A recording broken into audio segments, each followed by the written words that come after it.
In the group, there is Noodle Forum, Ramen Boy, Hiss and Smoke, and this one that opened in August. When we opened Noodle Forum in Shafter Lane and Aquas, the guys from MRA, Metro Redevelopment Authority, that owns the whole sort of development, they came and they love having lunch in Noodle Forum. The noodles are great. So we became friends. And one day they just asked, oh, we've got this new big development coming up called Yagan Square. Are you interested? And so I think that was 2 years ago and we started talking.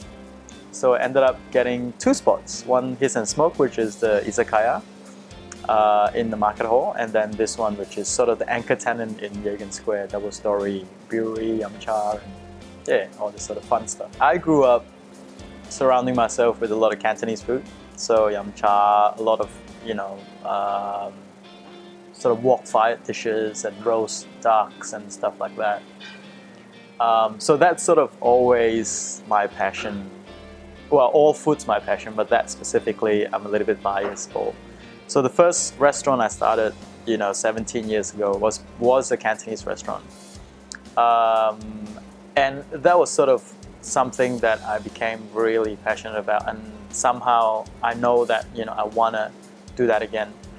But, an evolution of it, something that is not what everybody else is doing, but something that can really highlight what's great about Cantonese food, what's great about yum cha, also what's great about WA, So we've got lobsters, we've got truffle, we've got great lamb and beef and all that. Why are we not showcasing them in yum cha? So I think that's the backbone of Shy John. The other side is, this passion for beer.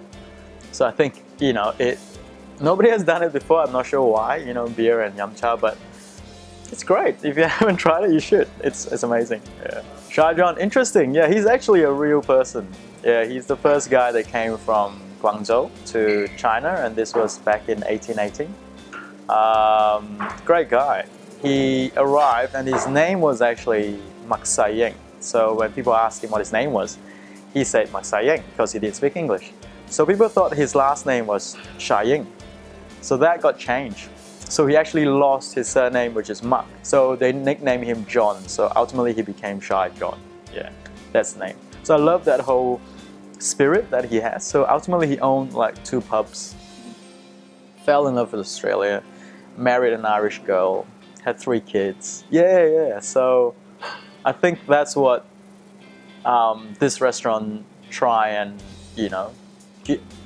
service or try and show is that, we are marrying this East and West culture, the love of the Western culture, the love of WA, but, that whole Chinese spirit coming through. The menu wasn't specifically designed for food and beverage, so we sort of have to change it. And I think architecture is very striking when you look at it. It's angles and sharp, ledges and stuff.